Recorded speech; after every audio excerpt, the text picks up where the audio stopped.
Hi everyone, in front of me I've got HUAWEI P10 Lite and let me share with you how to reset up preferences on this device.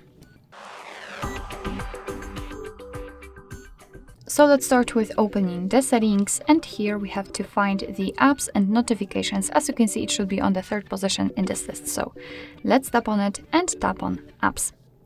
Now let's tap on more, so the three dots icon, and tap on Reset Up Preferences. And as you can see here, the device will inform us what it will actually reset. So among others, disabled apps, background data restrictions for apps, and any permission restrictions. What's more, no worries, you won't lose any app data, so simply tap on Reset, and basically this is it. This is how to reset up preferences in this HUAWEI device. Thank you so much for watching. I hope that this video was helpful, and if it was, please hit the subscribe button and leave the thumbs up.